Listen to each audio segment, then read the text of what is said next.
بسم اللہ الرحمن الرحیم۔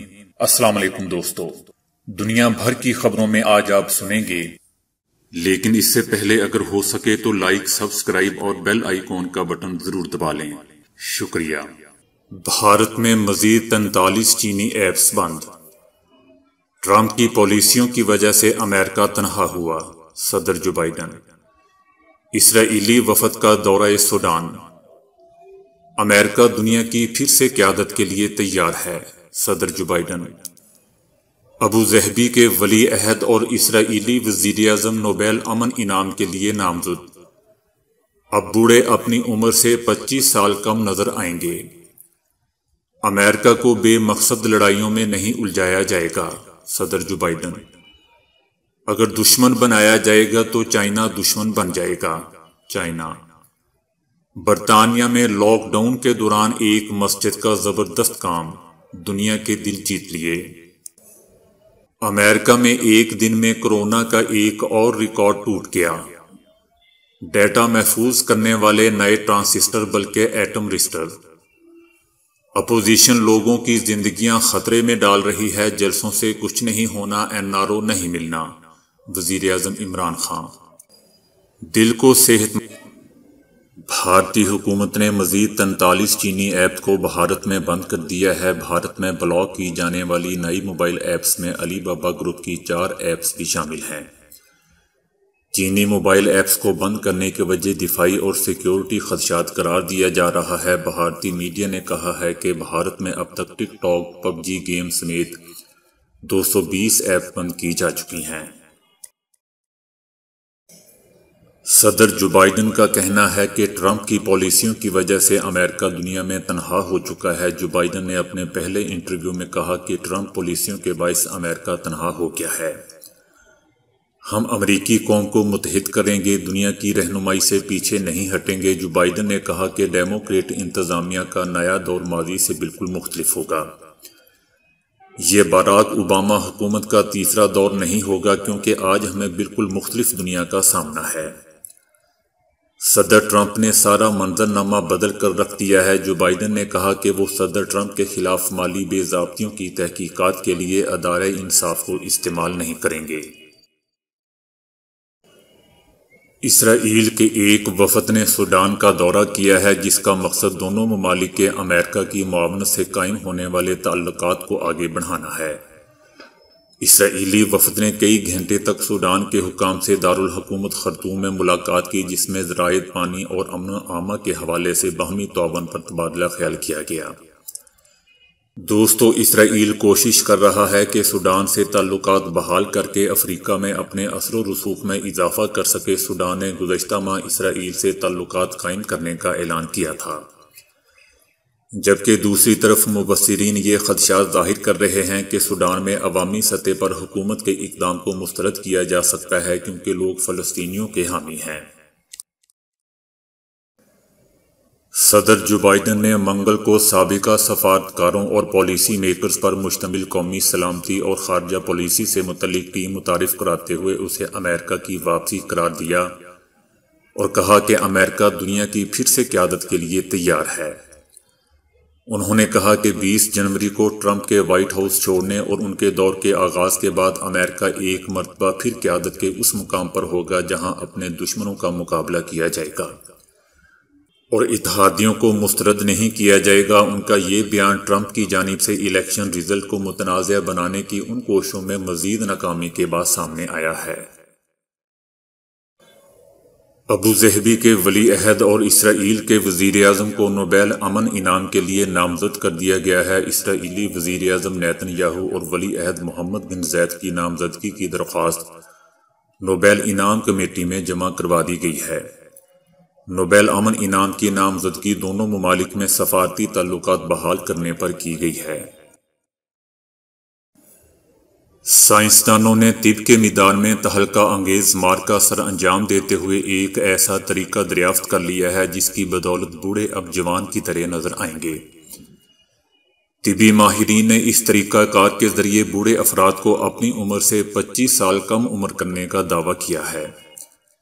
اس طریقہ علاج میں سائنسدان بوڑھے افراد پر آکسیجن تھراپی آزماتے ہیں۔ اب تک تقریباً 35 لوگوں کو اس جدید تحقیق کے ذریعے گزارا جا چکا ہے۔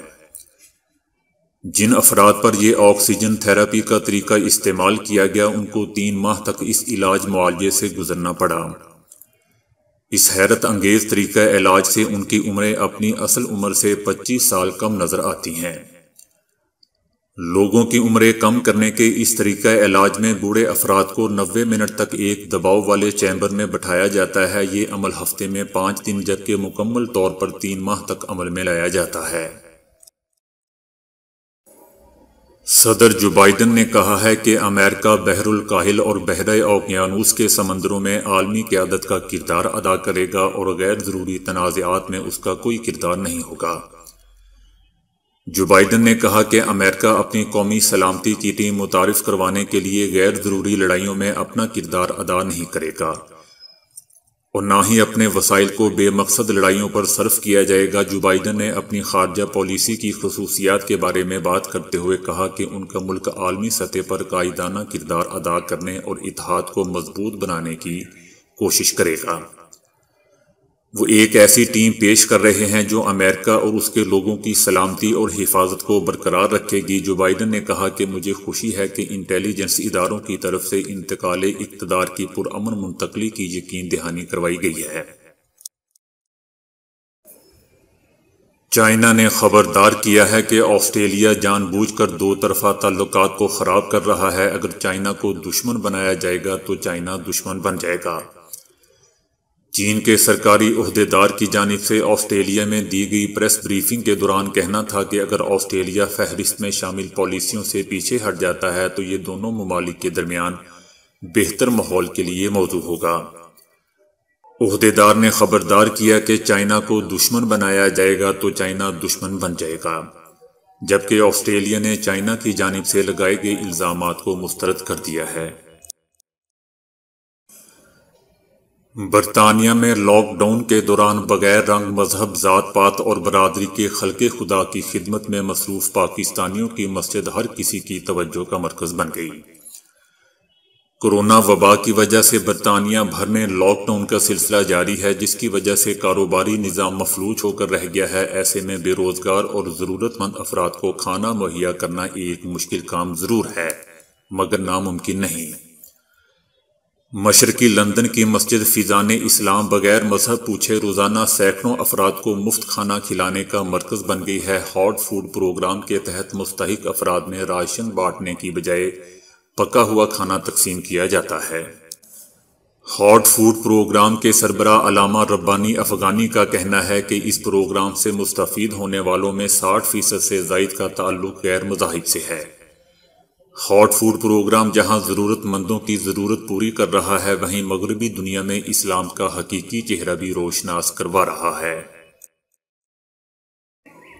امریکہ میں گزشتہ روز کورونا سے متاثر ہونے والے 88,080 مریض ہسپتالوں میں داخل ہوئے، جو کہ عالمی ریکارڈ ہے۔ گزشتہ روز ملک بھر میں 17,85,000 سے زائد افراد کے کورونا ٹیسٹ کیے گئے، جس کے دوران 1,66,000 سے زیادہ افراد میں کورونا کی تشخیص ہوئی۔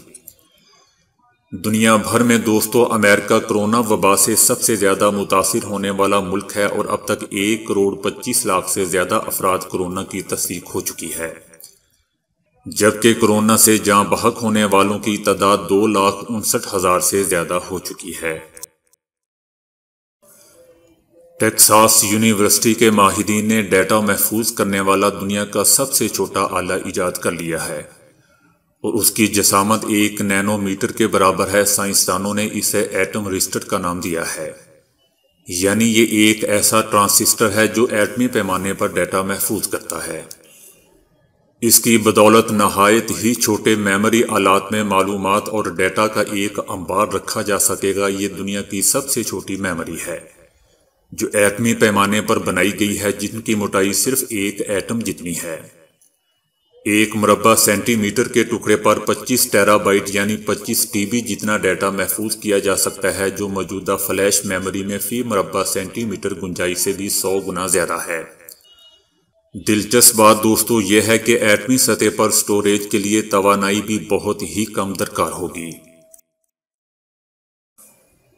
وزیر اعظم عمران خان نے کہا ہے کہ اپوزیشن لوگوں کی زندگیوں کو خطرے میں ڈال رہی ہے اور جلسوں سے کچھ نہیں ہونا۔ وزیر اعظم نے خبردار کیا کہ ملک میں اب کورونا سے اموات میں تیزی سے اضافہ ہو رہا ہے اور ہیلتھ سٹاف پر پریشر بڑھ رہا ہے۔ یومیہ اموات 50 سے بھی بڑھ گئی ہیں۔ احتیاط نہ کی تو پاکستان کے معاشی حالات بگڑ سکتے ہیں، لیکن حکومت نے فیصلہ کیا ہے کہ فیکٹریاں روزگار بند نہیں کریں گے اور دہاڑی دار طبقے کو بے روزگار نہیں کریں گے، کیونکہ کورونا سے بچاتے بچاتے لوگوں کو بھوک سے نہیں ماریں گے۔ وزیر اعظم نے معیشت کی صورتحال کو حوصلہ افزا قرار دیتے ہوئے کہا کہ پاکستان کی معیشت بر صغیر میں سب سے تیزی سے بحال ہوئی، ہماری برآمدات میں تیزی سے اضافہ ہو رہا ہے۔ کورونا کے دوران بھارت اور بنگلہ دیش ہم سے پیچھے ہیں۔ عمران خان نے کہا کہ ہم نے فیصلہ کیا ہے کہ جب تک کورونا کم نہیں ہوتا کوئی جلسہ جلوس نہیں کریں گے، کوئی بھی ایسا کام نہیں کرنا چاہیے جہاں لوگ جمع ہوں۔ پی ٹی آئی نے اپنا جلسہ ختم کر دیا ہے۔ اپوزیشن لوگوں کی زندگیوں کو خطرے میں ڈال رہی ہے۔ جلسے جلوسوں سے کوئی فائدہ نہیں ہونا اور کسی کو NRO نہیں ملے گا۔ وزیر اعظم عمران خان نے وزارت خارجہ کو سراہتے ہوئے کہا کہ پاکستان کی خارجہ پالیسی کامیاب جا رہی ہے۔ آج دنیا میں پاکستان کا نام ہے۔ پاکستان نے طالبان اور امریکہ کے درمیان مذاکرات کروائے۔ ماضی میں کسی اور کی لڑائی کی ناکامی کا ذمہ دار ہمیں ٹھہرایا جا رہا تھا، لیکن آج ڈو مور کہنے والا امریکہ بھی پاکستان کے اقدامات کی تعریف کر رہا ہے۔ وزیر اعظم عمران خان کا کہنا تھا کہ ترکی، ایران، سعودیہ، UAE سے پاکستان کے بہت ہی اچھے تعلقات۔ انسانی جسم میں دل کو سب سے اہم عضو سمجھا جاتا ہے۔ دل صحت مند رہے تو بدن تندرست رہتا ہے۔ جدید تحقیق نے افشا کیا ہے کہ جو لوگ صبح ناشتہ کریں عموماً ان کا وزن نہیں بڑھتا، نیز ان میں انسولین مزاحمت بھی جنم نہیں لیتی۔ دو خرابیاں دل کی بیماریاں پیدا کرنے میں اہم کردار ادا کرتی ہیں، لہٰذا صبح ناشتہ کرنا معمول بنا لیجیے۔ غذا میں فولک ایسڈ شامل کیجیے۔ فولک ایسڈ وٹامن ہی کی ایک قسم ہے۔ یہ وٹامنز نئے خلیے بنانے میں کام آتے ہیں۔ ماہرین کا کہنا ہے کہ جو مرد و زن اس کی مطلوبہ مقدار لیں گے وہ امراض دل میں کم ہی مبتلا ہوتے ہیں، لہٰذا فولک ایسڈ رکھنے والی غذائیں روزمرہ خوراک میں شامل کیجیے۔ یہ وٹامنز گائے کے جگر، ساگ، چاول، شاک، گوبھی اور پھلیوں میں ملتا ہے۔ ایک تجربے سے ظاہر ہوا ہے کہ جو لوگ روزانہ 4-5 ہزار قدم پیدل چلیں ان میں خون کا دباؤ معمول پر رہتا ہے، یوں وہ امراض دل کا شکار نہیں ہوتے۔ پتوں والی سبزیاں کھائیں۔ سبزیاں اور انڈے کی زردی اپنے اندر ایک صحت بخش کیمیائی مادہ لوٹین رکھتی ہیں۔ یہ مادہ دل کو بیماریوں سے بچانے کے لیے مادے خلیوں اور بافتوں تک پہنچاتا ہے۔ امریکی ماہرین نے دریافت کیا ہے کہ ثابت اناج کھانے والوں میں دل کی بیماریاں جنم لینے کا خطرہ 20% تک کم ہو جاتا ہے۔ امریکی ہارٹ ایسوسی ایشن کا مشورہ ہے کہ دن میں 2 پیالی چائے ضرور لیجیے، یوں امراض دل نہیں چمٹتے۔ چائے میں فلیوونوئڈز مرکبات پائے جاتے ہیں۔ یہ مرکب نہ صرف نالیوں میں تناؤ دور کرتے ہیں بلکہ خون کو بھی پتلا کر دیتے ہیں، یوں نالیوں میں لوتھڑے پیدا نہیں ہوتے۔ ورزش کے بعد BP بلڈ پریشر چیک کیجیے، یوں صحت کی مجموعی حالت بھی پتہ چل جاتی ہے۔ اگر یہ چیک ڈاکٹر کے ذریعے کروایا جائے تو زیادہ بہتر ہے۔ دوستو قدرت کی عظیم نعمت ہے، اب یہ طبی لحاظ سے بھی مفید ثابت ہو گئی ہے۔ ماہرین کہتے ہیں کہ تنہا انسان ڈپریشن کا صحیح طرح مقابلہ نہیں کر پاتا اور بہت ہی جلد امراض دل میں مبتلا ہو جاتا ہے، مگر دوست احباب رکھنے والے مرد و زن پریشانی اور بے چینی سے چھٹکارا پانے میں ہمیشہ کامیاب رہتے ہیں۔ تو دوستو آج کے لیے اتنا ہی۔ ویڈیو کو لائک اور شیئر کرنے کا بہت بہت شکریہ۔